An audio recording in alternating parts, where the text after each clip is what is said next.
All right, hello everyone. Today I am here with AJ or AJ. Arthur, whatever. All right, AJ, tell us about yourself, like how we met. Kind of the same occupation we. Yeah, hell yeah. Well, we both work at Regal, Yeah. different theaters. I don't know if we can mention the name, but It's all good. yeah, we work at different theaters. We I kind of knew who you were. Hmm. Back in like 2016, I went to go see a movie at South Hill, and it was only like me and you, but we didn't know each other. You were Hmm. like way in the front. I was like, that's weird. And then so Instagram was like, "Oh, you should log into Regal because you were just there." And then it said you logged in, so I was like, "Oh, that must be the kid." And so I looked at your Instagram because I'm weird like that, I guess. And you had all these like cool photos. I'm like, "Oh, that's cool." And then I went to South Hill Mall again, and I'd seen you there, and you worked there. I was like, "Oh, that's interesting." And then I just started following you on Instagram because you had all these like movie stuff, and you were really into movies. I'm like, "Oh, we should probably hang out or something," because I like people that like movies like I do. And then I found out like you're related to the Ortegas and they're like family friends. So I guess I've known you, but not really Yeah. known you. Yeah. Um, and then yeah, I mean your friend Luke comes into my theater all the time. Yeah. Yeah. I know he normally typically goes to the Lakewood Yeah. Regal. So I know of him, but I have never personally like met him before. Uh-huh. So yeah, that's kind of how we met. Yeah. Yeah. Yeah. So, kind of what got you into movies in particular? Oh man. You grew up in like we grew up in different generations, particularly. So the Yeah. films you grew up with, I might Are have watched, but they didn't come out as I, was yeah. growing up. We definitely have a generation gap, but I believe like I like how like movies have been grown so much since I was a little kid to now. It's like a lot of people are into movies. Like back when I was into movies, like middle school, elementary school, I used to, people used to make fun of me because, oh, you like movies, oh, those are stupid, and you like comic books, that's dumb. But now it's like a fad. Well, it's not a fad, but like everybody likes comic Yeah. book movies, and it's like a cool thing, which I enjoy for the most part because it's something that I like, and being able to share with like you and everybody else is just awesome. Hmm. But no, like I think the first movie I ever seen in the theater was like Toy Story, and I was hooked. I was like, I really want to make movies. I was kind of like Luke, where I wanted to be an actor, but Uh then I took acting drama in high school, and I'm just not for me. huh. I cannot act whatsoever. So then I just was like, well, I could do something else, like direct or something. So, but yeah, I grew up on movies like I don't know, like Spielberg movies, like Indiana Jones and Goonies and E.T. and things like that, and like a lot of drama movies and things like that. So I don't know. I've always been. It's like movies are part of my life. Like they're Hmm. like my soul. And like when somebody says you can't do something, you take movies away from me. I'm like nothing. Yeah. So Yeah. and it hurts me because I also like direct and write and produce things. So if somebody says, "Hey, that wasn't that good," I'm like, "No, how can I make it better though?" Yeah. So yeah, movies are like a big part of my life, and they're like kind of been like my best friend that's always like been there I for don't know me. if you saw, but Zack Snyder did like when lockdown first happened, he did like a live screening Mm-hmm. where he like watched Batman v Superman, and it was Yeah. just like, and that has a Rotten Tomato score on the Netflix Oh thing, yeah. and he kind of just like talked about it like a little bit, Yeah, but yeah. I think constructive criticism's good. I mean, it's a weird It's a weird air. balance. It's yeah, because I can't imagine being Ryan Johnson, Oh yeah. Last Jedi, and just having the whole population of Yeah. like Star Wars fans just Mm-hmm. hate you pretty much for like supposedly you destroying Yeah. the Star Wars movies. So I don't know. I mean, I think constructive criticism is good, but then you also have that level of just people that hate it and maybe there is no like legitimate reason other than they Mm-hmm. just don't like it and they just Yeah. want to bash you in the Mm-hmm. film for the simple sake of doing it. Yeah. But I think independent work is really important Mm-hmm. because you get that chance to fail Yeah. and you also get that chance to get that feedback maybe from a more leveled playing field Exactly. Yeah. compared to if they just gave you here's $2 million, go make something, Mm-hmm. ends up not being that great. Well, Uh-huh. now you're getting a whole more flux of people's opinions, Mm-hmm. and now people in higher seats are looking at it and being like, Yeah. I don't know about this AJ guy. Yeah. Yeah, I get it. It's strange. I think film criticism has evolved so much. Like Yeah. I grew up watching Siskel and Ebert and Leonard Moulton, and getting their kind of film criticism. But now it's like, every YouTuber's a film criticism and film review, and everybody on Facebook is just like always has an opinion, which is cool because it's opened my eyes to other people's opinions.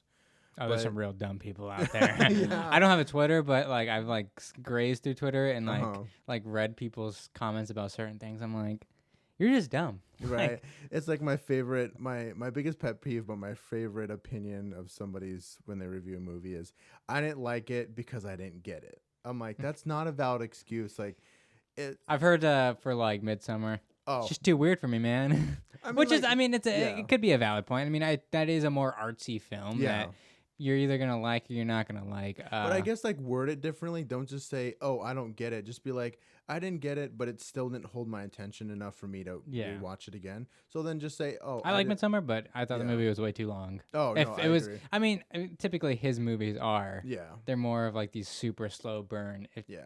you really feel that length. Ari Aster is definitely an interesting director. I'm excited to see what he does. I loved Hereditary.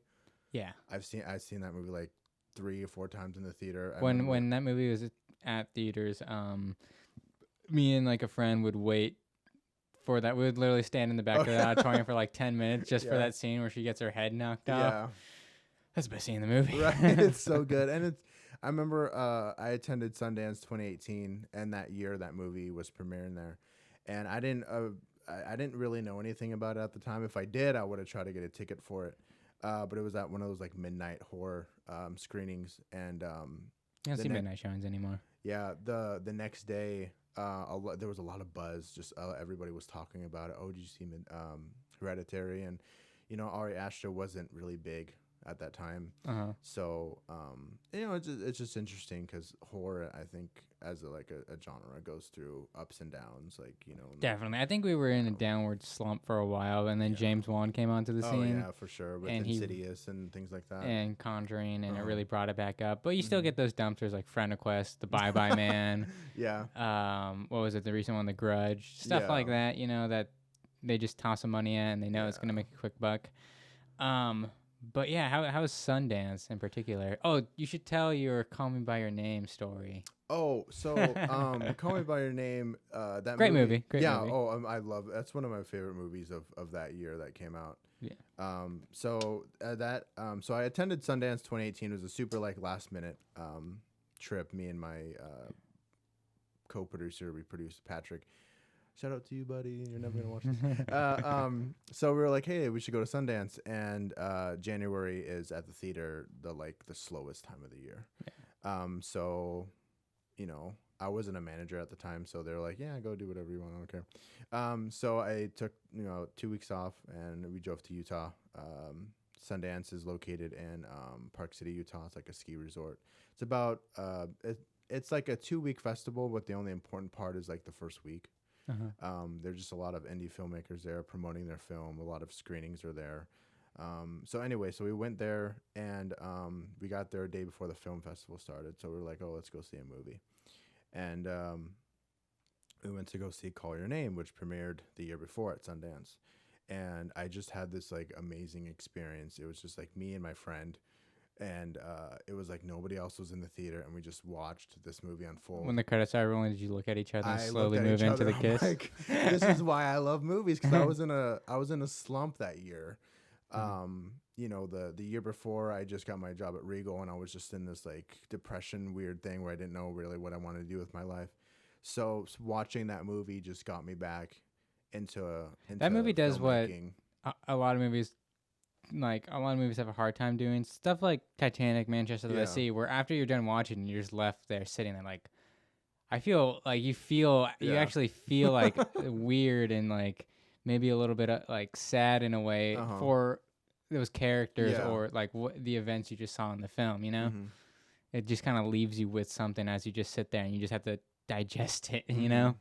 And it's weird because I didn't go like I went probably like 2 years not watching that movie after I seen it in the theater. It was just like I bought it, I opened it, and then I was gonna watch it, but it's just like I wanted that feeling still.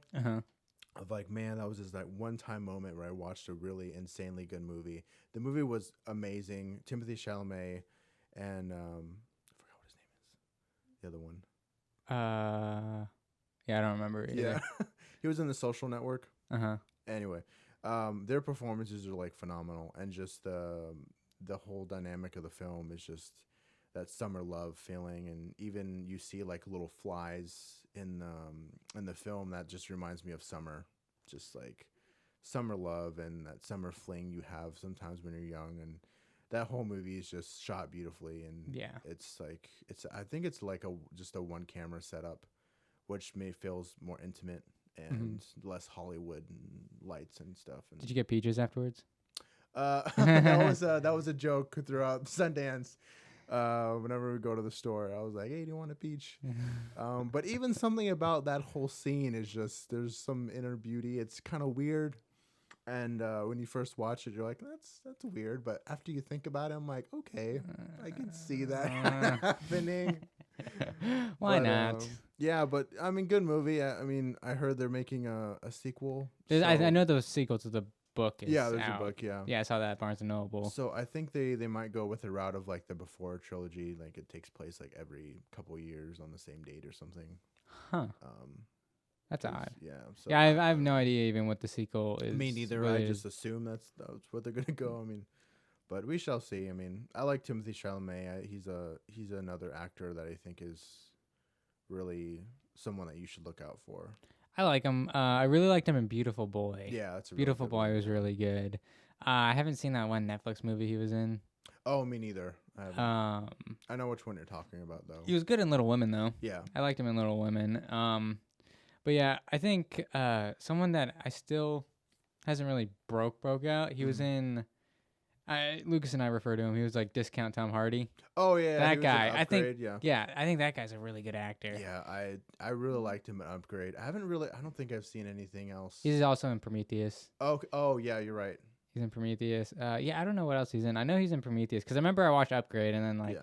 months after I watched Prometheus, I'm like, okay, that's the same Yeah, dude. Same dude, yeah. Yeah, I love Upgrade's really well done. I recently watched that like a feel couple like months ago. Lee Winnell like got a lot of James Wan's like Mhm. of those good movie making traits, Mhm. and he did Insidious 3, which Mhm. I mean was the lesser out of the three, but yeah, it was like his first Mhm. directorial debut, which I Mhm. think, with that being said, he did a pretty good job. It's Yeah. not a horrible movie or anything, but I think the way he's going, he just did The Invisible Man. Yeah. That I like that movie. I didn't think it was like super great, like what Mhm. everybody was Yeah. hyping it up to be, but Upgrade, yeah, was incredible. I really Yeah. liked Upgrade.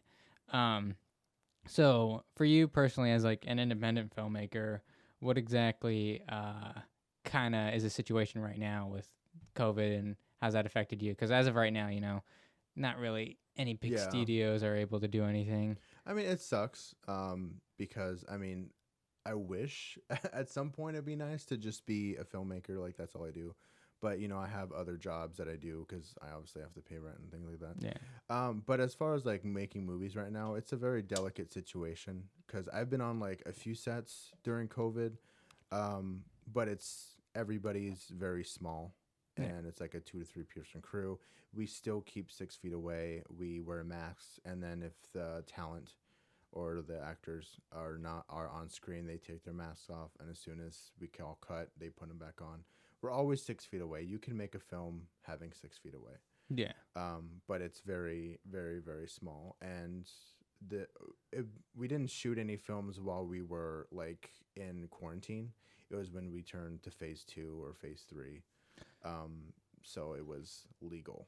What kind of like stuff do you go through as like an independent filmmaker? Like, I guess for me personally, when it comes to like filmmaking and photography, stuff like that, there's always that limitation of like, man, I really wish I had this lens. Man, I really Yeah. wish I had this gear or this equipment. Like, I think it's every single like independent filmmaker's dream to have a setup, and something that Jared Polin, he's like a YouTube photographer guy. Yeah. He said something really great. Photos.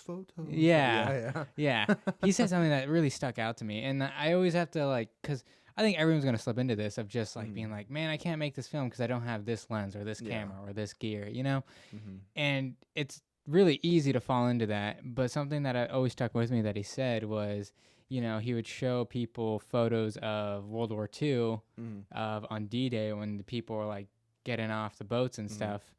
And those pictures look amazing. And it says, okay, look at what they had back then and look at what you have now. Mhm. This is what you have now for like a beginner DSLR is 10 Mhm. times better than what they had Yeah. back then. And look at what they captured. Mhm. So that always stuck with me in the sense of like, that makes a lot of sense. Mhm. I don't need all the, like, you know, having better gear probably makes processes easier. Like Mhm. you don't have to jump through Yeah. more hoops, but it could still be done. Mhm.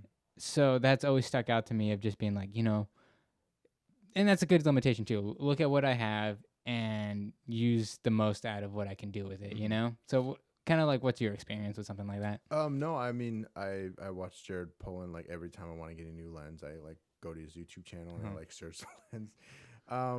But no, I agree. It's not the camera. It's the person that's using it. Yeah. And I go through the same thing all the time. Like when I write up a script, I write up like one draft of like this is what I want, and then my second draft is like realistic. Like, okay, can we shoot this? Can we do that? Blow up a Lamborghini. Exactly. How much is this gonna cost out of my pocket? Because a lot of indie stuff is what you put in. Yeah. And what I always thought, and I keep this true to my heart, is never make working relationships. Always make a working relationship, but first get personal with everybody around you. Like, hey, how's your day? Or hey, what kind of filmmaking you doing? Make that establishment. So when you need, hey, I need this lens. I know you have it. Can you come on to my project? It's not like, hey, I'm just using you to use your lens. Yeah. You always want to establish that, work and even personal relationship. It just makes indie filmmaking a lot easier because I don't know. I find indie filmmaking, it's more of like a personal group effort. It's Yeah. not like the high studio where here we're gonna give you $20 million. Here's all your budget. Go and have fun. We, our catering is pizza. Like none of the actors really get paid. We might submit to a few festivals, but they might get rejected. So that's what I like about indie filmmaking is you're making something personal. Hmm. Um, Jonah Hill said something in an interview once that always sticks by me is your first feature film is your first one. Like that's going to follow you all through your career. So make it count. If you can't make a good feature film, don't make it at all. Make it personal. And that's why he did mid 90s is he's like, I've been waiting years to make my first feature and I finally made it. And this is what I wanted my career to be my first feature. So, I mean, some of us get that chance, some of us don't. For me, if I do commercials all my life, that's fine with me. Like, that's cool. I just want to be behind the camera and I want to tell stories through a lens, and that's all I care about. Bouncing back, what did you not like about the acting process of filmmaking? It's just I'm just not a good actor. Like, I'm just really like monotone, and I feel like I either overact or I don't know. It wasn't my thing, and I think it was good for me to Hmm. take that because now I respect actors. There always are some actors that I've worked with. Not going to drop any names or put anybody on blast, but there's been a few actors where I'm like, all right, dude, like relax. You're on an indie, you're on an indie film that you're not getting paid for. Chill out. Like, let's have a good time. But there are also some actors like that I've worked with. Like, holy shit, you're gonna go somewhere in like 3 or 4 years. You're gonna be on a marquee at a movie theater. Hmm. Like, that's just how it is. But no, I definitely have respect for everybody that has rather they're a PA or an actor or a DP or somebody's doing audio or they're part of the post production process. I try to do jack of all trades, so I understand what they're going through. I understand what an actor wants and needs to prepare for a role. So I feel bad when I'm like doing a lot of this, like because with indie filmmaking you wear a lot of hats. So I'll be working with the DP and my actors over here not knowing what to do or not giving any direction. So the pre-production process is super important, almost as important than the post-production. Definitely, yeah. They say that the more time you put in pre-production, the easier it is going to be come filming and post. Yeah. Um, but yeah, I mean, some of the acting stuff that I did, I really enjoy acting a lot. Yeah. But yeah, I try to know my stuff when it comes to cameras Yeah, or Adobe Premiere, stuff Mhm. like that. So like, let's say someone's having trouble with the camera, I can just kind of hop in and just be Yeah, like yeah. try to figure it out as well. Mhm. Try to pitch in Yeah. when it comes to post, Mhm. give input and whatnot. But yeah, I think acting is kind of one of those things where it's kind of like you're in it or you're not. Like Yeah. like you, Mhm. you either feel like okay, I enjoy this, is something I can do, or you're just Mhm. like yeah, this isn't really for me. Yeah. It is. I will say one of the things. So I volunteer every year at the film camp. Oh yeah. It's like a week long thing. You help like It's at the Grand Cinema. yeah Yeah. yeah, and you help kids like make a little short film. Mhm. One of the things that everyone wants to act all the time. Yeah. All the kids want to act, but until they get to acting, they don't realize you got to do things multiple times because you Yeah. got to move the camera Mhm. and you got to do multiple takes. Yeah. So by the end of that week, no one wants to do Right. acting. Yeah. But yeah, it's a really fun experience. It really, the best way to know how much you know something is to teach it. Yeah. Because especially too when you start getting asked questions and Mhm. you start answering, you're like, wow, I really know my stuff kind of Right. because Yeah. like I'm just answering these left and right, you know. Exactly. Yeah. Um, but yeah, I think indie filmmaking is I think it's really important. I think it's gonna get big, Mhm. especially during this time where big Yeah. studios aren't doing anything. I think now's the Mhm. best time to get I into indie agree. Yeah. filmmaking I agree. because come when studios are open back up again, they don't really have much to do. Yeah. I feel bad for those sets that had child actors had to shut down, Oh yeah. and then now this time's passing. Those kids aren't gonna look how they did Mm. when they were shooting that film. I didn't think about that. Yeah, there's just like a lot of stuff. It's just gonna be really weird Yeah. for. I don't know. For me personally, I like shooting a film in chronological order. It just Mhm. helps me mentally to like Yeah. understand the next steps I have to take. Yeah. Um, I think kid actors are because I've worked with a few kid actors on some indie films, and they're the most interesting people to work with. Not in a bad way or anything, but I definitely have a lot of respect for not just like the actors, but like their parents. uh-huh. Um, cause it's kind of like, okay, this is what my kid wants to do. I'm not gonna be like, no, you can't do that. But Yeah. it's you would think like a parent would be like so like protective over their kids, Hmm. especially on a film set. They're really not. They're just like kind of like laid back and like, hey, this you're technically in charge of my kid for like the next day. You know, do whatever you need to do to get a performance out of them. And so I had one situation where Waterboard them. I needed a kid actor to cry, and she just would not do it. I'm like, God, I really need you to cry. Like it calls for that scene. And so she was like really getting frustrated. She was already getting like really upset. So I was like, all right, let's take a 10-minute break and see what we could do. So I pulled her father aside. What she was also acting in the film as well. I'm like, hey, I'm gonna pull like a psychology thing on your kid. I'm gonna make her cry. I'm gonna make her feel like shit. And he's like, yeah, do whatever you gotta do. So I was like, all right, I'm gonna get the crew on over here. We can't move forward until she starts crying. So we're just gonna stand here while we're wasting time. Time is money. The sun's going down. We're just gonna wait for you because you're holding up all of these people's jobs right now. And she just starts bawling. And I'm like, roll the fucking camera. And we got it. And like after, the parent was fine with it. She was like, I mean, he was like, we gotta get the shot. Hmm. And so and it wasn't even like on video. I just needed it was like ADR stuff. But I was like, man, we got to get the whole crew involved because that's the only way we're gonna get this. Yeah. Where you get this ADR, and I need it was like a crucial part of the scene, and she just would not cry. I'm like, dude, like you just at least fake it, and she wouldn't even do it. Like I'm like, oh, like come on. So it's like the double psychology thing where you kind of have to lie and Yeah. just get her to do it, get her performance out of it. So You think you would mesh well with the big movie set?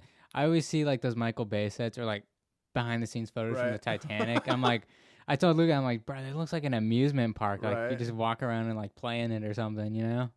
I mean, I would like to tell myself I would be able to handle those sets because I guess you have a lot more people there and you're not wearing multiple hats. I could just focus on directing Yeah. and that's it.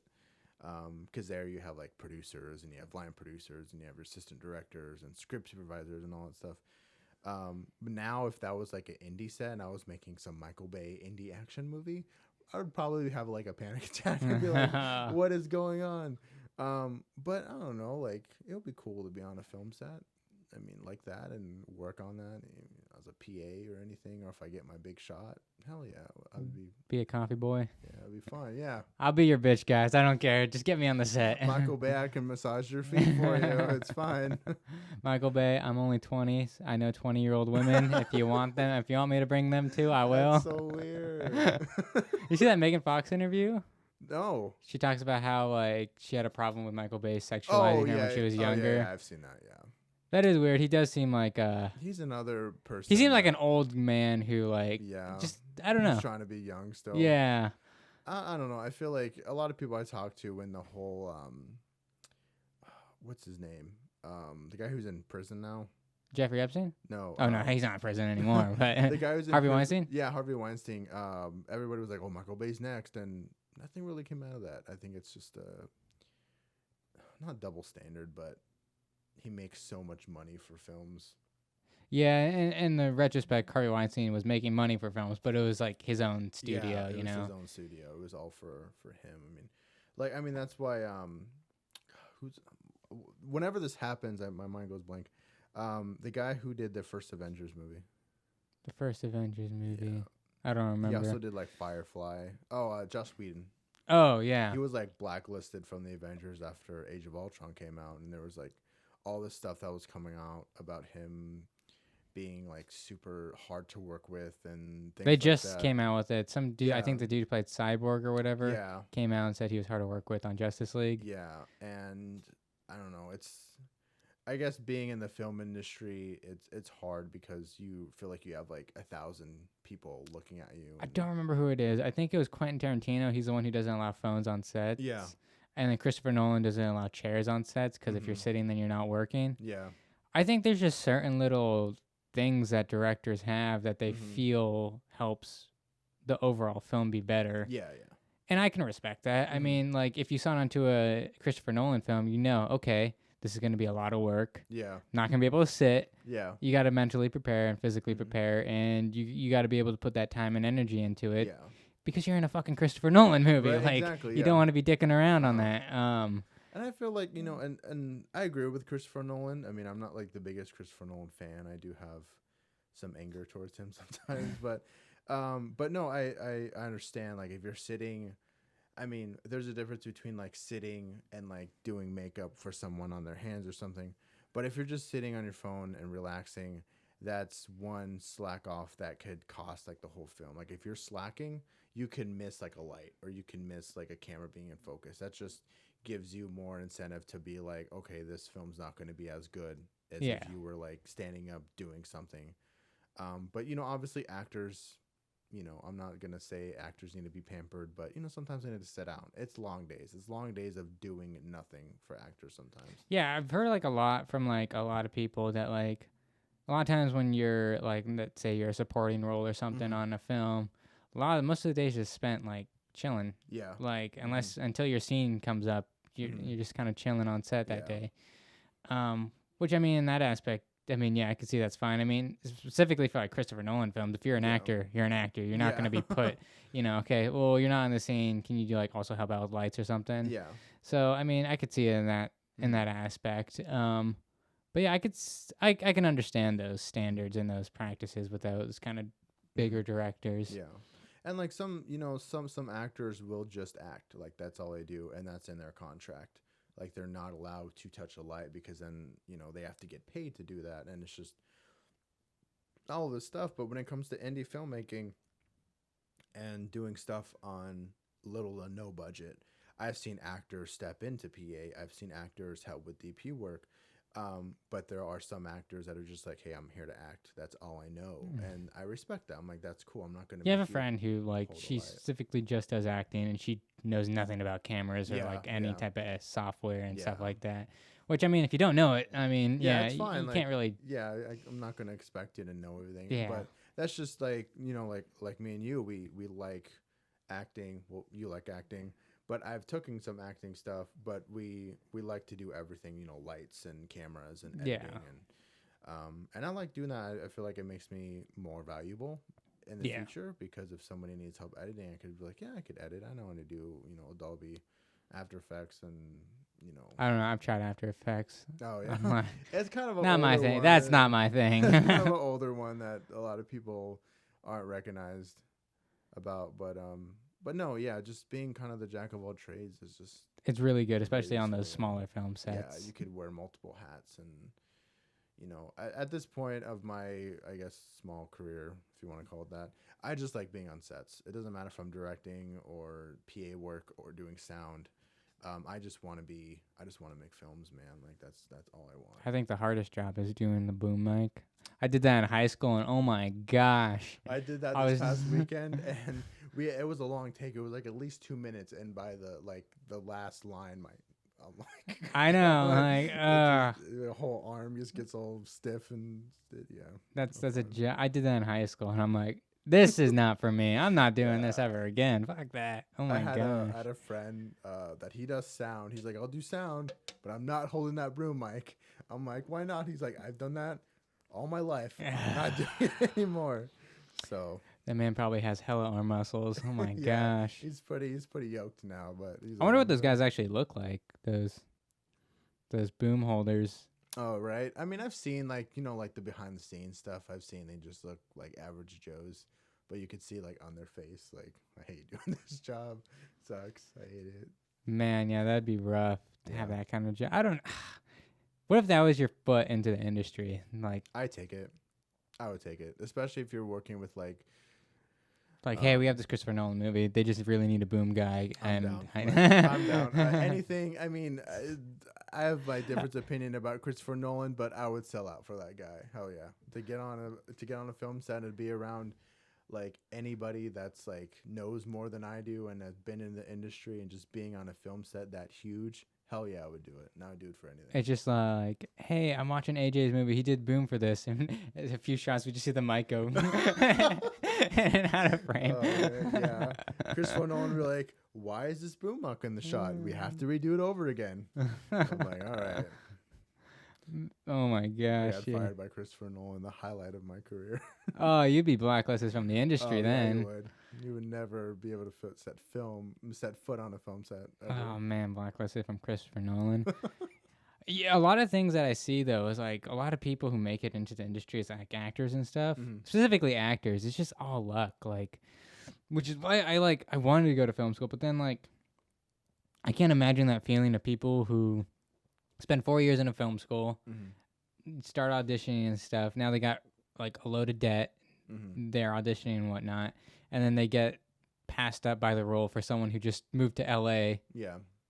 auditioned, and then they got the role when they spent 4 years, Mhm. and It's hard. It's very hard in LA. I mean, LA to me, especially seems now. like- yeah, I mean, LA just seems like a nightmare to me. Like you're always competing with people, and It's a very Joey Diaz. Do you know who Joey Diaz is? no, He's a podcaster. He's a comedian as well, but he talks Okay. about how like people in LA are ruthless. Like yeah. they'll eat a scab off a child if it means getting that movie role. Yeah. Like No, I could definitely see it. I know somebody that moved to LA, and he's a voice actor, and I've talked to him a few times. He's like, it's pretty rough. Like it's every coffee. He didn't say this, but for him personally, I could see like just based off his post, like it is hard to move in LA. It is rough. I could see like he was living out of his car and trying to get acting roles and things like that, and he would get them. He would get them, but. And somebody else that I talked to that just added to the thing is she was like, every coffee shop you go into, it's not about how was your day. It's, hey, what film set did you get, and what lead in this movie did you get? And LA is like, it's Hollywood. It's like you go there to be in the movies, and rather you make it or not, Yeah, and it's also like from what I've heard, it's just like everybody is out to get something. So Yeah. you never know if if if this your friend or not. yeah, it's just like how do Yeah. I know you're not using me to help get Mhm. your career up, Yeah. especially in that environment where everyone's trying to do that one thing. It's just like you're going to have so much of that. Yeah. And it's like what is real and what is not. And I can see how that can be like emotionally Yeah. Draining. distressing. Yeah. Yeah. And that's where I lead to what I said before is you always want to establish those personal friendships. Definitely. So when you do need a favor or you do need, hey, I need some help on this set, it doesn't feel weird. It Yeah. doesn't feel like, my mindset most of my life is be friends with people that you can't get anything out of. Like Yeah. I'm gonna be friends with a PA, even though they probably can't help me in the long run doing this shot. But I'm still gonna be friends with them because we share a common ground, and I might need them to PA later on. But it's that making friendships with people that can't do anything for you as like I think like the best friendships Mhm. because you both know that you're their friend. Like Yeah. you're on them with a personal level. I'm not being your friend because I know you know people in Hollywood. I'm not that type of person. Yeah. I don't. I say I don't need favors, but once in a while it'd be nice to be like, hey, I need a favor real quick. But I try to get where I am because of me and because of the Yeah. people that I've made friends with. So My big thing is like obviously there's a bunch of steps into making a film that could be hurdles, but it's just like filming locations. that's like the worst. Uh, It's so hard for me at least. Yeah, like I always think about like, oh, this would be so cool to film, but I'm like, how the fuck are we gonna? Right. where do we go to film this? Or like, Yeah. how do we film this? Because you are not allowed to be here, or like, Yeah. it's just stuff like that. There's a lot of different steps. I mean, it could be as easy as just being like, "Hey, can we film here?" Like I guarantee you if you went to Any business in downtown Tacoma, like, there'd be like either yes or no, but mostly yes because I feel like as long as you promise them promotion, they're going to be like, "Hell yeah." Like yeah, why at the Grand not? Cinema, whatever locations we Exactly, use, we yeah, thank them yeah. at the end of in the credits. Yeah. Yeah. Not only that though, but I feel like right now is a good time, but it's also, I guess, a bad time because you don't have those little businesses open to Yeah. filming. You can't go to a little coffee shop and like Mhm. film there, especially with like COVID going on right now. Mhm. It's a lot more difficult to Yeah, it's really do. rough. For you, like, what would be your type of what kind of like film would you want to do as your first feature, like Oh man. It would probably be a drama. drama? I like Like, what would you compare it to? like Crazy. Like Crazy? Yeah. Have you seen that movie? Uh-uh. It's with Anton Yelchin and Felicity Jones. Oh yeah, yeah. yeah, Okay, I yeah. was thinking when you said drama. I mean, it is a drama. It's like a love story kind of. Yeah. Drama. Yeah. I haven't seen that movie in a while, but I have watched it. That movie is like when people ask me what kind of feature you want to make, it's that one. I love it because they actually filmed that movie on a DSLR. Exactly, and it's so like inspiring. Like they filmed that on a movie that I could afford. Yeah. And I mean a camera that I could afford, and it got to Sundance, and it got like a wide distribution. Not only that, but it's a good example of you got a good script, you got a good actors, you Exactly. got that good crew. Exactly. The gear wasn't the best, but look at what they did with it. Got the job done. Yeah. But yeah, definitely something like that. Very personal. Yeah, I'd love Manchester by the Sea. I'd love to make a movie like Manchester by the Sea one Yeah. day, where it's just that very character. Like, it's hard to sell people to watch that movie because it's very weird. So it's just like I'll tell them about it, but I'm just all like, if you're not into movies where it's just a bunch of people talking. Did you hear about that big controversial story that happened after that movie was released? Where like a mother actually. Yeah. Like, yeah, something. I vividly remember it. But no, apparently she like killed her family or like her kids, and she did it like I think like 20 minutes after she watched Manchester by the Sea or something like that. What the? And that was just like this big thing. I mean, it goes back to like video games cause violence and stuff like that. I mean, Someone brought up a good point. Okay, if Call of Duty or GTA is gonna be the thing that pushes you to the edge, you got bigger problems than that video game. Yeah, you need some personal help. Yeah, if But, Manchester by the Sea, the movie, was a thing that made you want to kill your family, Yeah. there's a lot more deeper problems than that. Yeah. If it wasn't Manchester by the Sea that pushed him to the edge, it was gonna be something else. Yeah. Like, I mean, I know like Manchester by the Sea because Casey Affleck won best best actor, and I was super happy about. Yeah. Personally, I would have wished I won Best Picture. yeah. I love Manchester by the Sea. I can't remember what else. It was La La Land, Moonlight. I think Flight was in there. No, it was that Denzel Washington movie that's based Fences, off a play. Yeah, Fences.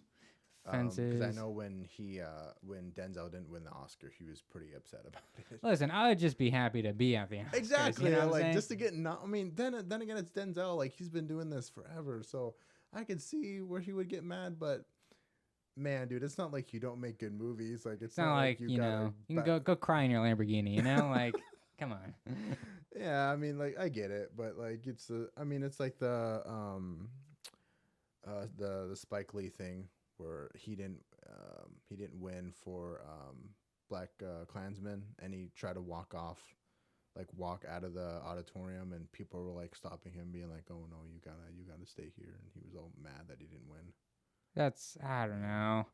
I can understand if you put like so much like Yeah, I could. like time and energy I and say I money wouldn't do that, but especially when you're coming when you're from, so emotionally yeah, attached to that project and you're so hmm passionate about it. I mean, I think "Do the Right Thing" is like more relevant than it ever has been right now. I And that think movie's it would be great. great if yeah, you might have all that, you might feel upset, but like Yeah, that is Spike Lee, right? That's Spike Lee. yeah, Yeah. Okay. just cheer on your fellow filmmakers like Yeah. good job, like Yeah. Like. what you got nominated for an Oscar. Not many Yeah. people can say that happened to hmm them. Congratulate each other, instead of like what kind of president is that set? That makes it look like okay, I guess he's upset. Like I guess we can't really he Yeah. might It's not want to like work with me or like, it's just exactly. like No, I get it. Yeah. it's going to be bad blood now, but I mean, Tarantino's like that, but he makes those kind of like movies. Like he makes those like rough, edgy yeah. movies, and he's a phenomenal director. That's like probably someone that I think that's like the number one person in Hollywood that I would be intimidated by to work with, just because he's so passionate about filmmaking. Did you ever see that reporter asking him questions? Yeah, there's a lot of interviews with Tarantino where he just like gets really aggravated and stuff. I mean, I could see like going through like 20 interviews and they ask you the exact same question. They were asking. I remember I watched like a compilation where he was just talking about like, his stance on violence in Yeah, movies yeah, and stuff like that, and that's like a really heated argument with him.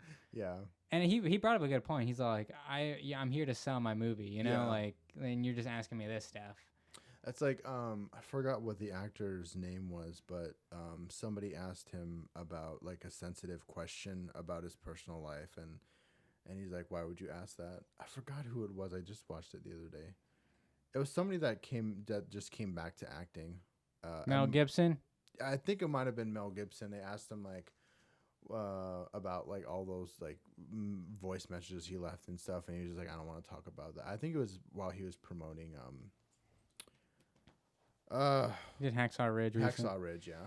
The Mel Gibson thing's weird. I think it was years ago. Like, just Yeah. give the man a break, Yeah, I think people change, and whether you want to accept that or not, people do change. I think a lot of people hop on that bandwagon of like, yeah, fuck Mel Gibson until the gun's pointed at them and they're getting all the hate and they're like, man, that's why I think Yeah. like with the whole cancel culture thing, a lot of people were on board with it at first until like it got out of control and then they see themselves in the limelight of things and then they're like, man, this really is not a great thing, Yeah, So now I feel like, I mean, it's still a big prominent thing, but I feel Yeah. like that tide's gonna shift eventually yeah, because I just feel like everybody's gonna get canceled at some point, yeah. and then I never thought I would live in a world where like they're trying to cancel Ellen and they're trying to cancel Tom Hanks, and it's just like all these. I mean, it does put in perspective like nobody is really safe, but then again, everybody's human, Victor. Like yeah, everybody's a human being. Like, yeah, I don't agree with what some people do, like yeah. Shane Dawson. He's just like this crazy guy, but that was his stick years ago, like back Everybody who watched it that liked was his it. stick, like Every, that was and then now those same people are throwing stones at him. Like, yeah, I mean, he's making apology videos and crying and stuff, but I bet your bank account isn't crying because you yeah, have over 10 million subscribers right now that still watch you. Like, you still have 10 million people that watch you. Like, it's just like a double-edged sword. Like, we could cancel Shane Dawson, but then we can't cancel like Christian Bale when he had that whole big blow up on the Terminator set. Yeah. He was just for, even though it's obviously that they're two different things, Yeah. but it's just like the double standard. Like, if Meryl Streep did something, everybody would look into it. Like, Somebody I think it was Joe Rogan, he brought up a good point. I don't remember what celebrity they use as the whole R. Kelly situation. yeah, If that was a female doing it to young male boys, would it really have? I don't know. It's just. I think there's a difference between like a female doing it to male. Like if you knew a friend who was hooking up with a teacher in high school, For like, example, Mary Kate Letourneau. I don't know the situation. You don't know? Oh, it's a generation thing. She was back in like the mid to late 90s. She was a teacher that had sexual relations with, I think, her 13-year-old student. Uh-huh. And she eventually went to prison, but then they eventually got married and like had kids and stuff. She recently died like a couple months ago. Damn. And no, that was like a big thing, a really big thing.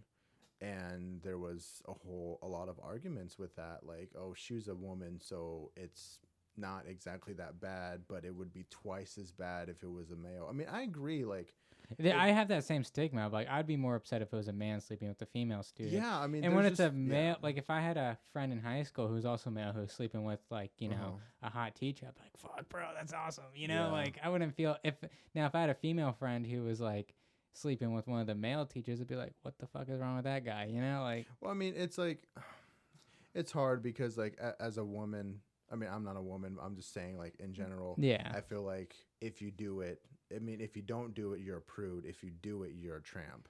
Yeah. It's just like, I think women have it harder than males do. I mean, because there's always that, like, woman getting sexualized in movies, especially, like Michael Bay does that all the time. And, but then again, males get sexualized all the time, but it's considered like fun. Like, oh, that guy's really hot and that guy's really sexy. Like, and stuff like that. It's okay to sexualize men, but females, no. It feels weird. Like, it just, yeah. I don't know, I feel like a woman you're supposed to respect them and doing like that. But in like, today's day and age, a woman is equal to a man. Yeah, it's not. And then like if and if you are respectful to a woman and you treat them politely, you're like, oh, you're so old school. Like, this isn't the 50s anymore. Yeah. It's just like, well, you hold open a door for a girl and she's like, I can hold open my own door, thank you. Yeah, and it's like, sorry, dude, I was trying to be nice. Yeah. Like, but it is that it's very, like, people are so sensitive now. Like,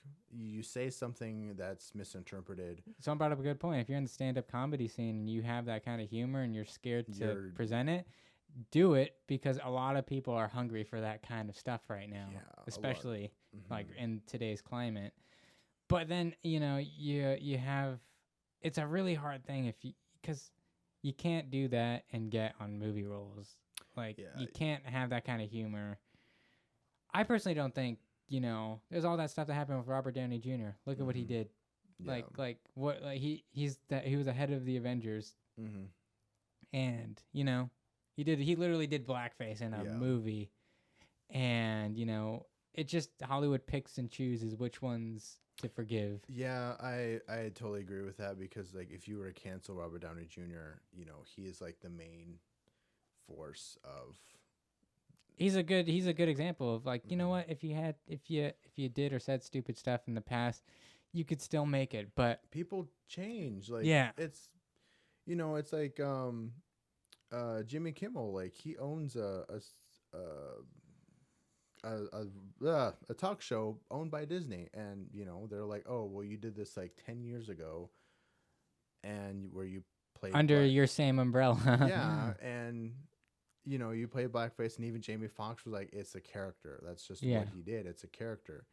But people are trying to cancel him out because he has a TV show that's owned by ABC, which is owned by Disney, and people are like, blah blah blah. But he did that 10 years ago, and it's obviously that he's changed. It's obvious that he doesn't feel that way. Yeah. And then the same thing with Kevin Hart, how he made those that was the dumbest remarks. But he got flack, and then Ellen got flack because Ellen was kind of supporting him and saying he's changed, blah blah blah. So it's like, and obviously you cannot appease a mob. Exactly. So It's a double I edged do like the sword. mob song though, in Beauty and the Beast. That is a really good scene in the remake. I like that Beauty and the Beast remake. I thought it's one of the better I think live it was action the remakes. last good one. Yeah. Everything else after the remake of Beauty and the Beast was meh or bad. Just meh or bad. I have not seen Aladdin though. Oh, Aladdin's it's not awful. It's just polished. Like, you know. I told my friend Lucas I didn't know Guy Ritchie directed that. Right. Like looking at the trailers and stuff, I would just figure, okay, it's just a Disney movie. He directed, oh, I thought that was a poster. Guy Ritchie directed that movie that The Gentleman. I love The Gentleman. I love that movie. Yeah, and it's definitely a Guy Ritchie movie, but Aladdin is just, it's very polished. It's very like, this is a set. Like, this is a set. Everybody's super. I feel like every Disney movie has like their shot list and script and everything, and you can't veer off of that. It's like, here's where the camera's gonna be. This is where it's gonna be angled. This is how what's gonna be on screen. Do it. It doesn't matter who's behind the camera. Well, especially if you have like, you know, Will Smith as your genie. You know. Yeah. Like, I swear Aladdin should have just been called Genie in Aladdin, because that movie is 99% about the genie, and he really. It's just starring Will Smith, like, you know. It's an interesting take on Aladdin, but I personally didn't like it. I didn't like The Lion King. I thought it was awful. I took a date to see that movie, and we only saw it because Elton John had a new song at the end of it. Oh yeah, It's the only reason why I went to go see it. Elton John had a really good year that year. He had Lion King and he had Rocket Man, which I thought was great. I love actually. I slightly like Rocket Man better than Bohemian Rhapsody. See, I love Rocket Man. Did not really. I like parts of Bohemian Rhapsody. I didn't like the entirety of it. Well, I know that movie went through like a bunch of like rewrites and the stuff with the director and stuff. So yeah, I could see why. I mean, I like Rami Malek. I think I don't know if he did the greatest job as a Freddie Mercury. I know. Taron Egerton did amazing as Elton John. That's like perfect casting. I loved it so much. Yeah, so good. I just rewatched that yesterday night, and it was just amazing. Yeah. I love the pacing in that movie, from songs transitioning to like the passing of time, or really great. Yeah. transitioning into the next scene. It's just amazing. Yeah. Really well done. Yeah. It is interesting though, because Elton John's 70 now. He was doing his farewell tour, and now that COVID happened. Yeah. He came to the Tacoma Dome 2 days. Did not get to see him. Oh, which I was super upset about, because it was so messed up. But I had mono when he came, so I was just like, it was literally the beginning of mono too. So he came here one day. I was like, my throat's a little sore, you know. Maybe if I feel better tomorrow, I'll just like buy a ticket and just go. Felt worse the next day, and I was just like, it was just awful. And then like, you know, eventually I had to go to the doctors. Found out I had mono, and then. I would have went that first day. I mean, honestly, if I would have knew, all I knew, because at first they said I had strep throat, which was not true. Yeah. They were giving me penicillin pills to take, which if you take penicillin while you have mono, it only makes it worse. Yeah, yeah. So, have you ever had mono before? Probably when I was like 12 or 13, but it sucks. Yeah, so kids can get it because razor blades in your throat. Yeah, so children can get mono because sharing drinks and whatnot. Yeah. Typically, the average people get mono in their first year of college because a lot of kissing and a lot of stuff like that. For me, I could just as well have gotten mono from sharing a drink off someone, but I was seeing 2 people at that time. So damn, Victor's high roller. I know. So I'm pretty sure that's how I got it. I don't know which one I got it from, but it takes like a few weeks for it to show up. So when I eventually like started showing symptoms for it, I was just like, you know, my throat's sore. And it's funny how I found out, because it was like a really weird thing. Like, it slowly progressed. Like, I ate macaroni one day. 5 minutes later, I puked up that macaroni. Oh my God. And I felt like a little tingling in my throat, so I started taking like vitamins to stop the sore throat before it even starts. Yeah.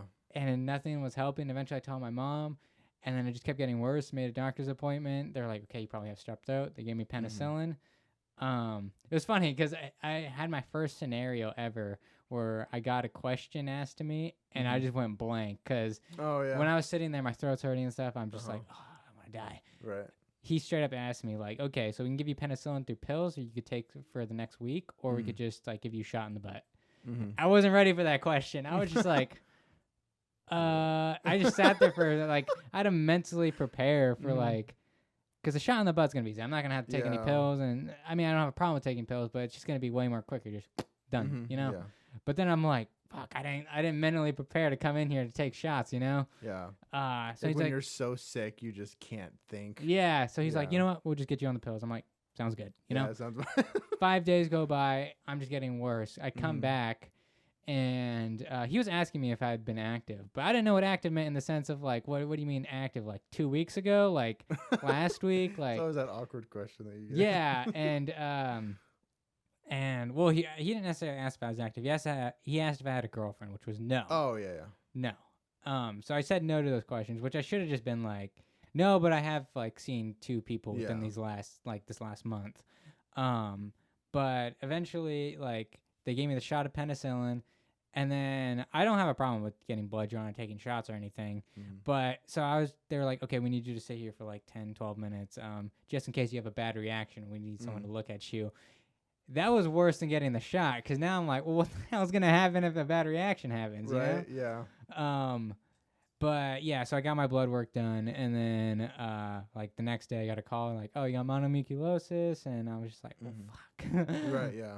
It was just, that has been the worst sickness I ever had in my entire life. I've never kissed anyone since that day. Oh, really? I'm joking. Yeah. I was like, dang. I'm joking. Okay. No, I already got it. I'm good, man. I was not joking though, because like before they did the blood test, like I was already like, because the word mono had been thrown around a few times. Yeah. And they knew it wasn't strep throat, so I'm like, okay. So I looked up mono and whatnot, and I'm like, I'm pretty sure I have this. Oh like, no.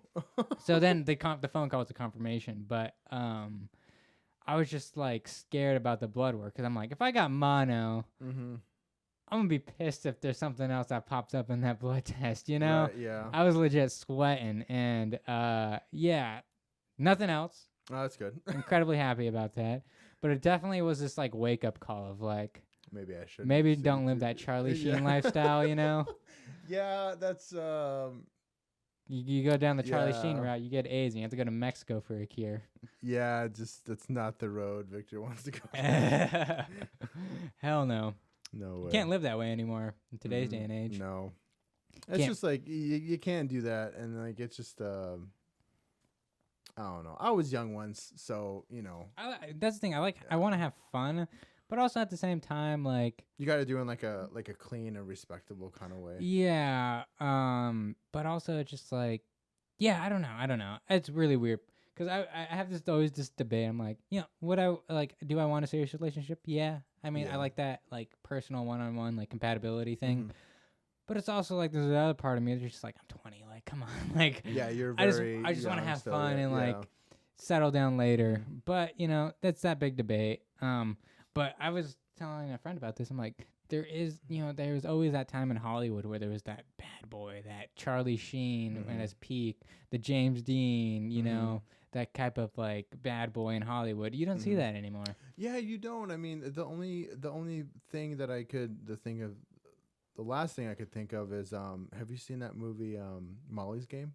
Yeah, Well, that's based off of I think Leonardo DiCaprio and I heard the dude who plays Spider-Man, Timothy McGuire, Tobey Maguire. Tobey Maguire. Yeah, that's Michael Cera's character, and he was kind of the bad boy in that kind of time. Yeah, there's a lot of like rumors around where like Tobey Maguire was like this really bad boy, and he was like, you know, like you said, a James Dean or He played emo Spider-Man, so I believe it. yeah, well, he would gamble a lot, and he would get all the women and all that stuff. I don't know how much that is true or not. I'm not into the whole drama thing, but no, you're right. There's really not anybody that's like that in Hollywood, and I just think that that's like, it's not really appropriate now, especially for the time of the time that we live in. Do you think it's gonna shift, like this super ultra sensitive time where if you say one bad thing, there's like a riot in front of your studio? I don't think so. I think as long as the internet's around, everybody's gonna have their opinion on things. Because Me and my friend were talking about this the other day. He's like, the best way to describe the internet is people saying things and there's no consequence.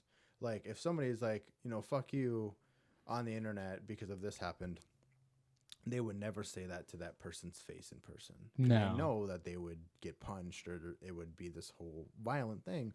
So as long as we have the internet, I don't think that that's going to be, because you're not just doing it with somebody else or with two people or three people, how many women or men you have. Because, girls could do it too. Yeah.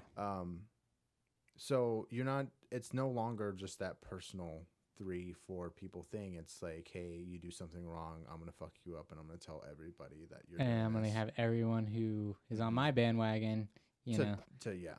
And that's an also big thing, like you see in today's day and age, and I think it's a very dangerous thing of like, if you don't believe what I believe, I'm blocking you and unfriending you. Exactly. That's incredibly dangerous in my opinion, because different opinions are important. Yeah. Different outlooks are important. It's important to talk and conversate about opposing opinions, different things you think about. When it comes to social media, if you block and you unfriend everyone who you disagree with and you only have the people who you agree with you, then all you're seeing in your news feed or all you're seeing narrow-minded. All you see in conversation or anything, it's just a bunch of people circle jerking each other, you know? It's just like there's nothing going on. It's just a bunch of people in a room agreeing with each other. What's so special about that? I feel like it's so easy to be mean and be mean-spirited, but it's hard to be a nice person. It's so hard. It's hard to be a nice person because I think you become a bigger target. Exactly.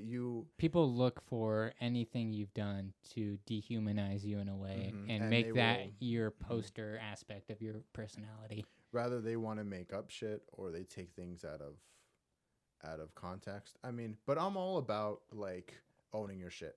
Like if you fucked up, own it. Just own it. It's easier to be Jared honest. Pollan, own it. Yeah. I mean, it's, in my opinion, Victor, it's like it's easier to own something that you fucked up on than to be like, oh, I didn't do that. Like that wasn't me, blah, blah, blah. It's just you're digging yourself in a hole. If I fucked up 10 years ago, 5 years ago, yesterday, if for example, if we release this podcast and somebody didn't like what I said or something was misinterpreted, the people that know me know that I didn't mean it like that. Yeah. But the people that don't know me are going to take that way out of context. Not only that, but I brought it up with like, I think it's my friend Gage, PewDiePie, Wall Street Journal. They literally made a whole entire video of just like nitpicking his videos. Yeah. And they chopped it together as if he is this Nazi propaganda figure. You release 500 podcasts. That could easily be done to you. Someone could, you have all these different kind of conversations. All of a sudden you can just spice up someone and make it seem like they're talking about like they're pro something when they're really not. Then you share that on social media. Then you write a post like, oh, I can't believe this person stands for this. Now that person shares it on their page. All those people that they have on there that are all circle jerking each other are all going to hop on that bandwagon. Now you got like a hate group against you, you know? Yeah, it's hard. I mean, I feel like the internet is not a safe place. Not a safe place. I honestly, if I ever got big, I would do the way of, I would have my own personal social medias, like from like family and friends, like personal. But I would do what like I know some celebrities do. They have Twitters and Facebooks and stuff, but they have an agent run it. Yeah, I would just do that. Like I wouldn't want to be. I mean, if I've always told myself I don't want to be famous. Just because I want to see what it does to people. I want to be Bruce Campbell famous, where I can still go to a restaurant. Like I heard, Brad. You can't be Brad Pitt and go out to dinner with your family. No, you can't. You can't. I don't know if I can do that. I would. I'd like to be famous in the aspect of maybe I get recognized every now and then. Yeah. But I'm well off in life, but I could still take my family out to dinner and not worry about anything. I want to be like known for something like small, like, The Evil Dead has like this big cult following, but it's for people that enjoy horror movies. Like, it's a very unique and cool little group of people that you're known for. But definitely if I were to get big in some way, I would probably wouldn't have a Facebook account or like someone like Timothy Chalamet. I feel like he could probably still. Yeah, somebody like that. If I was out with like my parents would recognize Brad Pitt or Leonardo DiCaprio. If Timothy Chalamet was in the Winko, they'd be like, "I just know that regular guy." He's somebody, like I said before. He's somebody that like You gotta watch out for him. Yeah. But then again, I thought that about what's his name? He was in Valerian. Dane DeHaan. Dane Yeah, he just had a DeHaan. kid though, so I don't know if Yeah, he's just. I was like, man, he reminds me. I even on one of my old Instagram posts, I put a picture side by side. I'm like, look out for this guy. He reminds me of a young Leo D. Like he was just taking on a lot of the same roles Yeah. as he did when Leonardo DiCaprio was just coming up. But then he like dropped off the face of the earth, and he doesn't really do a lot of stuff. He had a kid. I know that. That could be the reason why he could have Yeah. just made his money I in didn't movies know and then he was a lot older than I thought he was. I don't know how. I old think he- he's like in his 30s. Huh. I think. I'm not sure. You know, an actor that I really respect and that has really come up is Robert Pattinson. Oh yeah, He has become a really good like actor and put a big contribution into indie like filmmaking. Yeah, oh, for sure.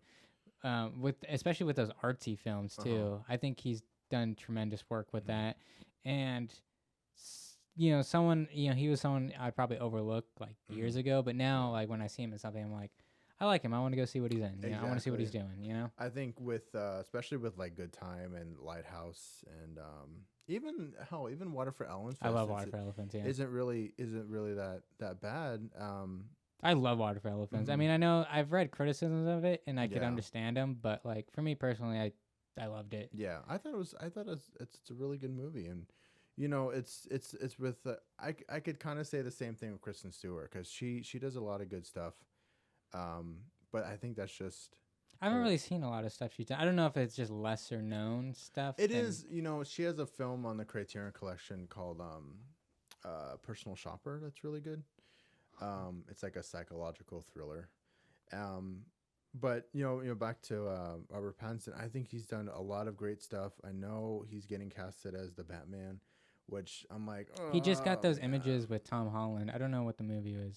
Oh yeah. I have no idea what the movie is, but I know what you're talking about. Yeah.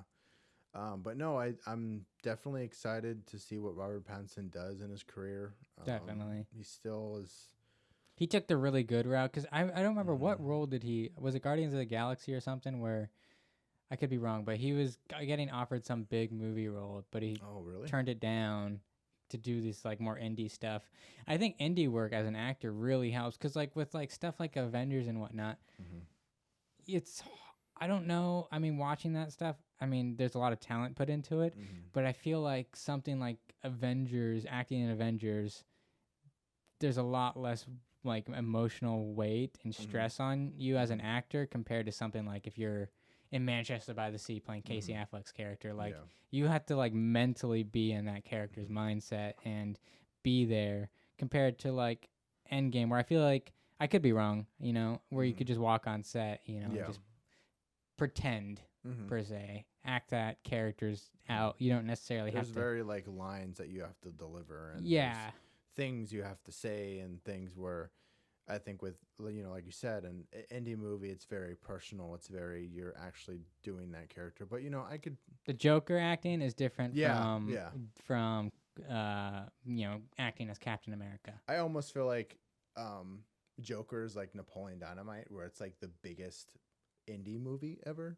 I feel like Joker's it's a Taxi Driver remake. Yeah. I feel like Joker is very indie, like the way it's shot and the way it's filmed and the acting in it's phenomenal. I really enjoy Joker. I know there's a lot of controversy around that, but those same people who are bitching about Joker went to go see John Wick. That's a fact. Yeah, I mean, that's another actor that I think that has just come out of nowhere that's always been acting as Keanu Reeves. Yeah, he became a poster boy. Yeah. I'm waiting for him to get canceled because everybody loves Keanu. Maybe not, though, because since Hollywood loves Keanu, he's safe. I mean, I feel like he's just a genuine, nice person. There's a lot of stuff out there to suggest that he's a really just genuine, down-to-earth guy. Yeah, I mean, you can only believe so much on the internet. I mean, I'm kind of hypocritical over it. I just said, don't believe the internet, but I'm like, well, I've seen on the internet, blah, blah. Well, Alex Jones told me. Yeah, exactly. But yeah, I mean, I think a lot of, like you said, indie stuff is that's why I love indie stuff so much. You know, if I were to get offer, you know, my first feature, you know, and if it was with like a indie, you know, film company, like, A24 or even like Focus Features or something like that, I'd go for that rather than doing a movie that's going to be distributed by Universal and get like a whole distribution and things like that. So I'd be the next Iron Man if it meant I would get that paycheck and I could like produce my own stuff. yeah, Because I feel like even in indie, I feel like if you get on a high indie film, mm-hmm. there's still sometimes those like producers are like, we're giving you the money. We kind of maybe want you to go a little bit this way with the film. Especially like Oscar movies where like if you're making an indie movie, you kind of go into it like, okay, we're going to do it this way so we can get that Oscar. Yeah. So we can do it rather than Jonah Hill when he made, mid 90s where he's like, I want this to be my thing. Like this is going to be. I'm pretty sure they would not like if anyone did he produce the movie as well? I think so. Yeah. I'm pretty sure if anyone else like kind of produced that movie, it would have been a hard time selling that aspect ratio. Yeah. I think Martin Scorsese had something to do with it because I know they're owned. They're not owned, but they're ran by like the same agent. Mm-hmm. But no, it's the mid 90s. Like you said, it's one of those movies that's hard to go to see people just because the aspect ratio is so funky and that's like The Lighthouse. The aspect ratio and that's very. It's funny today. It's hard to sell people to watch a movie that's black and white. Yeah. A lot of people are not down for that. My friend Gage, I was showing him. So I bought these two movies, The Spider and The Black Scorpion. Mm-hmm. They're like from 57, 58, black and white, like old 50 sci-fi movies. He's like, oh, you like black and white movies? I'm like, oh, hell yeah, man. And he's like, I can't watch Really? it. Yeah. Oh, no. Same thing with it. That was a big conversation with Parasite. A lot of people don't like reading movies. Yeah. It took me a while to see Parasite because I knew I would have to have the mental energy to read. So there's a few times I had just skipped it because I was just all like, I don't feel like reading right now. I have a lot of like foreign films in my collection I've been wanting to get to, but like you said, it involves a lot of work. Watching it, and you're not just watching a movie where you could just sit back and watch it unfold. You literally gotta look at both things. Eventually, once you're like 30 minutes in, you don't really notice it anymore. You're pretty good about it, but like just that mental energy step to like put the movie in and be like, okay, I'm gonna be reading for the next 2 hours. Right? Yeah. Is a little bit difficult, but I love Parasite. Yeah, Parasite's amazing. I felt like this year's Oscars was weak though. Yeah. I felt like there wasn't that much. To be honest, I don't even remember besides Parasite, and I think Parasite, Jojo Rabbit, Little Women. Okay. Little Woman got nominated. I didn't know that. Yeah, Little Women got nominated. Oh, wow. What else? Joker got nominated. What Greta else? Gerwig, she's pretty good. 1917. Okay, I still have not seen that. 1917 was pretty good. I need to watch that. Yeah. I'm a big Sam Mendes. Ford versus Ferrari. Oh, I just recently watched that. Loved it. I saw it twice in theaters. With my friend, and it's really good. I have no idea how good that movie is. Yeah. That movie, I was not at all looking forward to it because it just looked like a by the numbers car movie, like from the trailers. Yeah. But I really, really enjoyed it a lot. But yeah, I am curious to see where the film industry goes from here, though. Yeah, it's definitely going to be interesting, especially because we got like digital now and VOD. Yeah, I think VOD is a like good thing right now for filmmakers, but I think it's going to be problematic in the future in the sense that a bunch of stuff's going to eventually be pushed on there to where maybe your film's not going to be. You're going to have to work your way up that food chain in a way. You have to make something super big to even be noticed. Yeah. So I feel like right now if you throw something up on VOD, it could gain some traction. Yeah. But I think Netflix was a big thing when it got big because a lot of people were watching movies that they probably wouldn't have watched if they came out in theaters or a movie that was made years ago is finally now getting traction because it just got put on Netflix and a lot of people watched it and a lot of people liked it. I think we're gonna be in a very big Hollywood shift, especially when it comes to movie theaters. Because I've been watching movies since in the theaters since the mid 90s, and back then you would get a movie that was released like Titanic, just for example. I wasn't even conceived when that movie came out. I'm upset. That movie came out in November of 97. Yeah, November. 1997. Yeah, November of 1997, and had like a 6 month or 7 month It's hard. run. Yeah, and a lot of people say that that's hard to come by because that Yeah. you got comic book movies now that come out every other month pretty Mhm. much, and It was just like the right time at the right place. And but back then, like, you would get a movie that was released in November, but you wouldn't see it come out to VHS until like 7 months later. Now we have it's like every 3 Avengers. months. Yeah, like now well, it was like 6 to 7 months, but and that's when we had like second run theaters. But now Avengers comes out in the first weekend of May, and it's out on video. It's now on digital the first weekend of July, and it's out on Blu-ray by the 1st of August. Yeah. So that 3 months is so short, and that's why we don't have second run theaters anymore. That's why a lot of indie movies, they're just in theaters for like 3 weeks, and they might come back for Oscar season to get more buzz. But I don't see it. Sucks because I work for a movie theater, but I don't see movie theaters getting bigger anytime soon. Like, there's no movies that I'm looking forward to that have a bunch of hype like Avengers did that it made $1 million. I was incredibly excited. I'm just like, just put it on VOD now. It's gonna make its money on VOD. Is Saint Maud? Oh yes. Why? You know, why put out Scoob on VOD, but you can't put out Saint Maud? Yeah, Like- it's like Green Knight for A24. Oh yeah.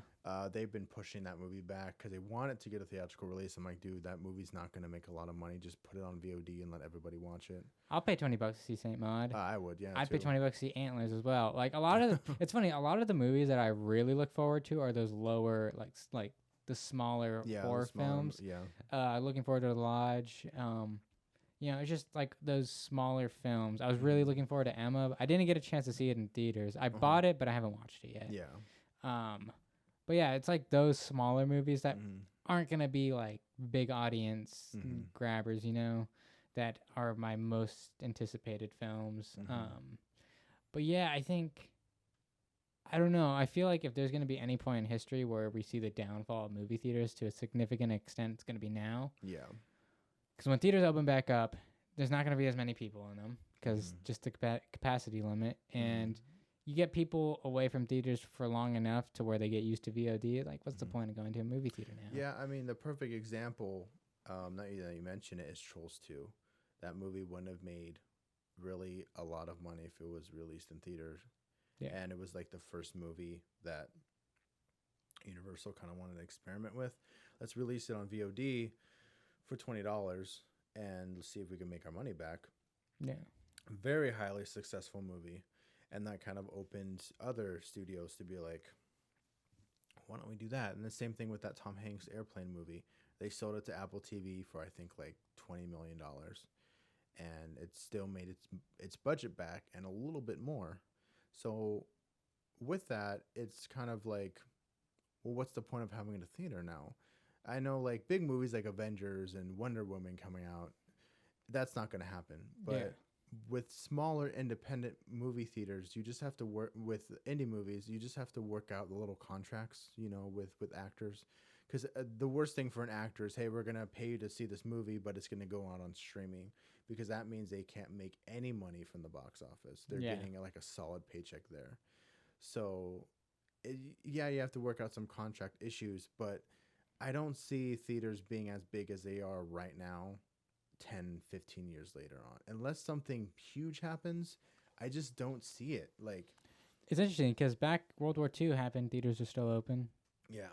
and Spanish flu theaters were still open. Mm-hmm. I'm pretty sure. Yeah. September 11th, Yeah. theaters were still open. Yeah. So I don't know. I mean, I do think that there's gonna be eventually I don't think theaters are gonna go No, away I don't. altogether. There's always I think there's a big enough fan base that people like to go to the theater to get that theater experience. I do think that maybe eventually chains are gonna cut their theaters Mm-hmm. down, but I do think like those smaller like independent theaters are gonna Mhm. stay because there's a general audience for that, and I think that Grand Cinema sometimes plays like the Goonies and stuff like that. There's people wanting to go to the movies, whether it's like to see the new Avengers or to go out with their family to go see Goonies in a theater screen. But I do think eventually chains are going to cut down a bit and whatnot. I don't think it's going to be as big as it was before. Also, the current state we're in, I don't know when to even open up a movie theater. Yeah. Like, I don't know. Like, that's like when it comes to a movie theater, you're sitting in a room for hours. You know, you get up, leave. A new set of people go in there, sitting there for hours. It's just like, I don't know. I don't know when to open up something like that. The last 6 months have definitely changed, not just like everybody's life, but just how things work in general. Yeah. And yeah, it'll be strange. Like I remember back in like the late 90s, there was a theater on every block. Like Tacoma had like 3 or 4 theaters, and Lakewood had 3 or 4 theaters, and it was just like this. Movies were so big, and it kind of went that way when 3D came out because that was like this whole new thing. But then 3D died out, so there's not really that gimmick anymore. Yeah, we have 40X and IMAX, but my friend was just mentioning like there's nothing really big right now to be like, hey, come see our movies. Like, we have 40X and IMAX and RPX and things like that, but that's not enough to grab people in to be like, hey, come see this movie, you're gonna like it. Like Avengers was like the last big movie, and my friend was like, I think that's gonna be like the last big movie for a while, for years. There's really nothing that's really coming out that people are like, I want to flock to the theater to see that. Yeah. Plus, I don't know. There was that weird thing of like, where is the Marvel state now when Phase 3 ends? You know, because you're not gonna have Robert Downey Jr. anymore, and you're not gonna have Thor, and Black Widow was never gonna do Endgame numbers. So where does that leave the MCU? Does it slowly just fade out now that Endgame's over, or it's like the Western thing, like back in like the 50s and 60s, where it was like the Westerns were like the superhero movies of that era. You had John Wayne and Clint Eastwood, and every weekend was a new Western movie, whether it was bad or good. But eventually the Western dies out, and now you don't really have any Western-esque kind of movies. Like, what are you talking? Ridiculous Six? Yeah. I never even saw that movie, but I know of it. I mean, you have like the remake of the Magnificent Seven, and I like that one. Yeah, that was really good. And you have Lawless that came out several years ago, and you have like little small Western movies. Yeah, but they're not so big. I see that 10 to 15 years tops, maybe 20. Superheroes movies are just kind of gonna fade out. And I can see ones like Kick-Ass making a comeback. Something like that. Something like really small. Like I like Kick-Ass. I love Kick-Ass. I like superhero movies like that. Yeah. Like James Gunn did Super. That's a super. I don't know if you've seen that. It's with Ellen Page. I'm aware of it though. Yeah, I think that was James. It was somebody. Anyway, but movies like that are superhero vibes, or like Chronicle. That's a superhero movie, but it's not exactly like a traditional sense. Exactly. So I could see. I don't know. I just feel like it's oversaturated. Hollywood is oversaturated with remakes or reboots or live action adaptations and superhero movies that there's nothing original that's coming out in Hollywood, and if it is, nobody goes and sees it. Yeah. Because like perfect example, Adam Sandler, he did Uncut Gems. It's totally different than anything he's ever done, except for maybe like Punch Drunk Love. It's kind of similar. But nobody went to go see Uncut Gems. Yeah. But now it's like this whole big thing of like, oh, wow, he did something that's different, but I don't like it. Yeah. Uncut Gems is another one of those movies where it's just like, you're either on board with it or you're not. Yeah, it's either hate it or you like it. I liked it. I liked it. Oh, yeah, I love it. I do think it was weird that it got no Oscar recognition at all. And The Lighthouse, same thing. No Oscar recognition. Well, horror movies also have that thing of just like, they just get. Yeah, they just automatically just don't. I mean, unless it's like Psycho.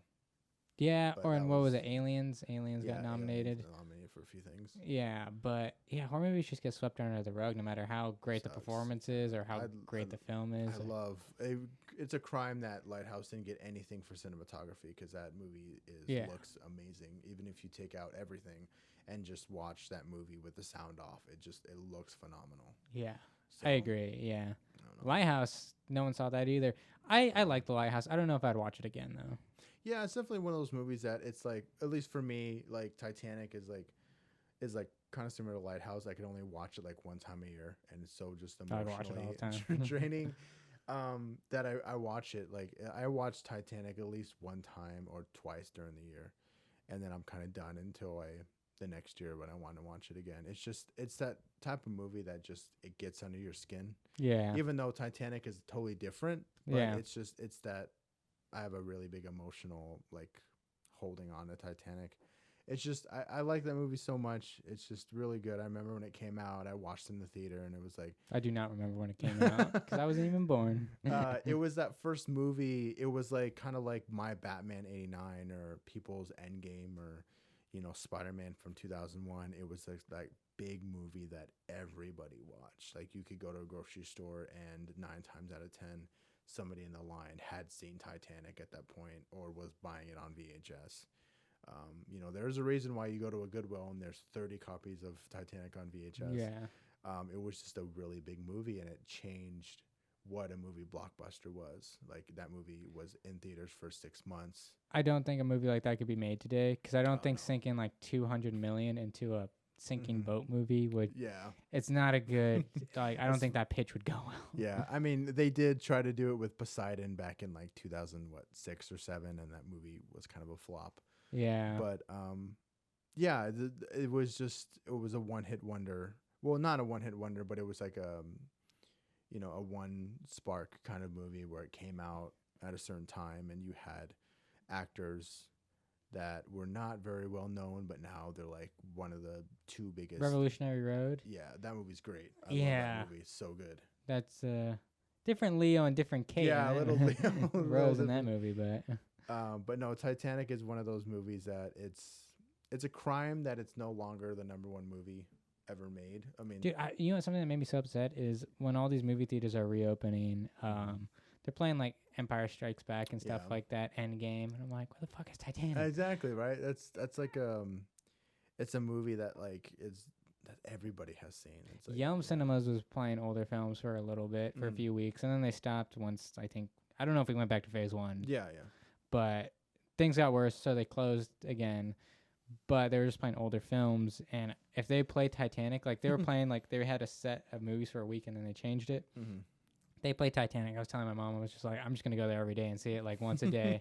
I'll see it once a day there. I don't even care. Yeah, I the last time I seen Titanic in the theater was when they had that 3D IMAX re-release back. Yeah, I saw that. That was in 2012 because it was the 100th year anniversary of the Titanic sinking. Yeah. And I remember Titanic sank on April 15th, and my birthday's April 16th. So it came out Oh. around the same time. So that my That's mom awesome. took me to see it in 3D when it came out.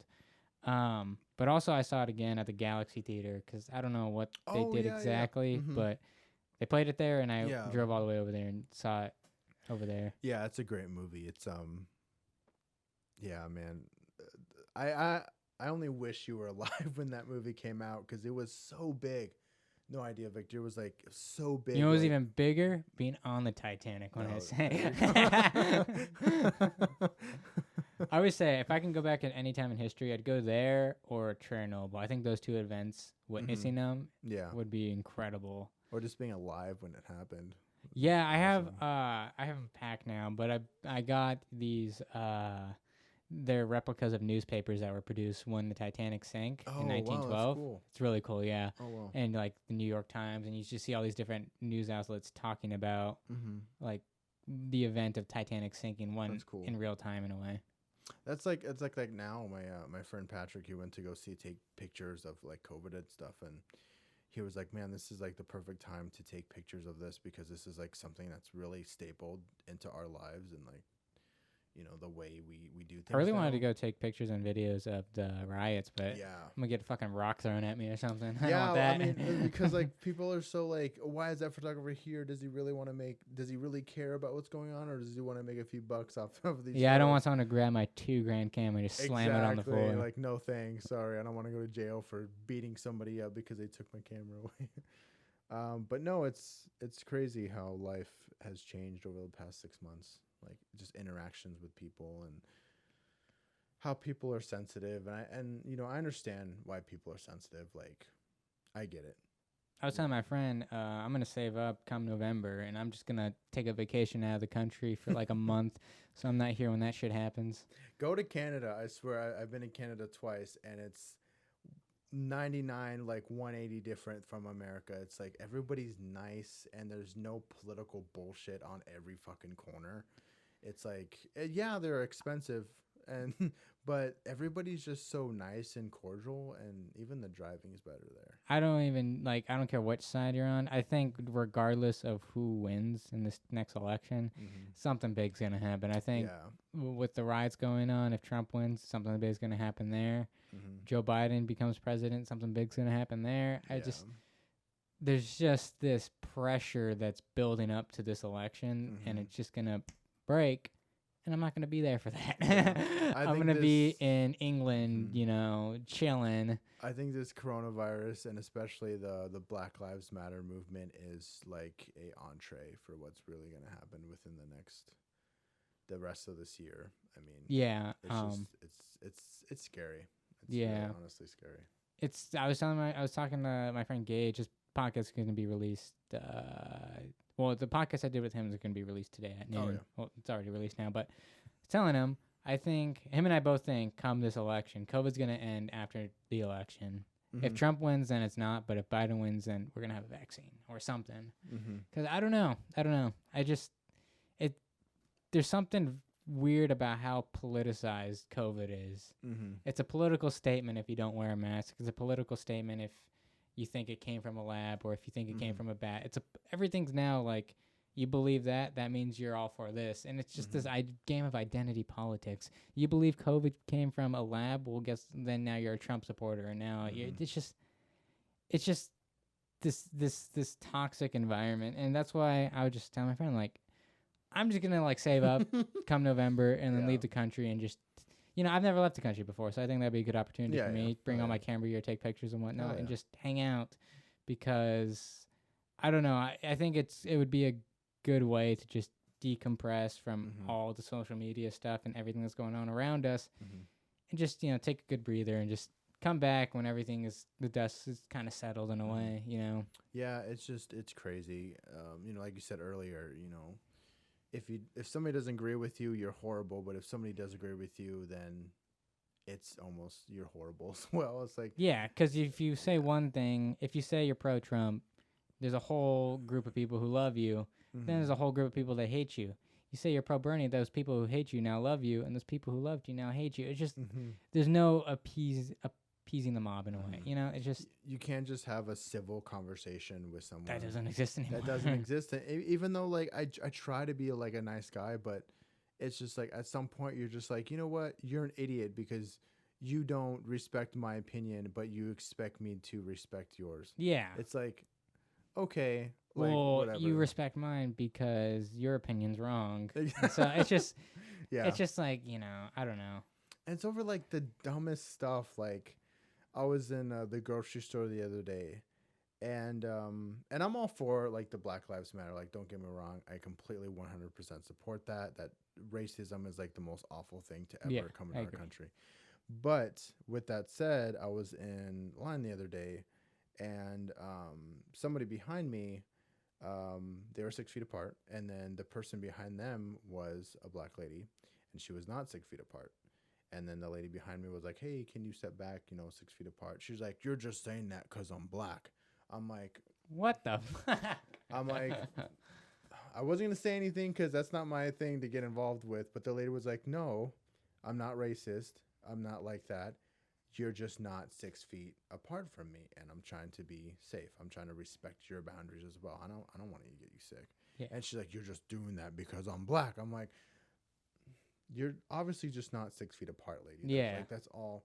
And at the same time, I know where they're coming from. Like I know what it's like to be, a minority, and you do too. It sucks when somebody looks at your color and it's just like, oh fuck you and blah blah blah. It sucks, but to be that sensitive right now, it's not making anything better. Yeah. Like it's not like we want change. We want them to not be any racial issues anymore. But acting like that and not giving somebody a chance to, even if they were racist, lashing out at them because of something that's obviously wrong that they believe in, that's not helping anything. Two wrongs don't make a right. I agree. Yeah. So it's like that where if I see somebody that's not 6 feet away, like if I was in that situation, I just walk away. I just play like, I'm gonna go behind you now. Yeah. Because I don't want to deal with that.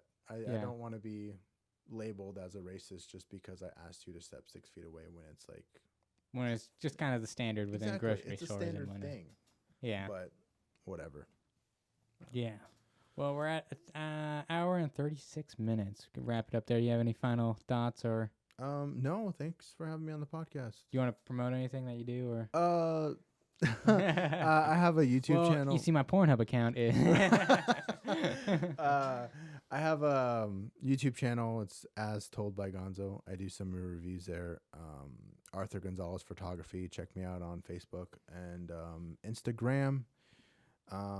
Besides that, man, thanks for having me on. Yeah, I love being on podcasts. I like chatting. Yeah. All right. That's episode 3. Thank you all for watching.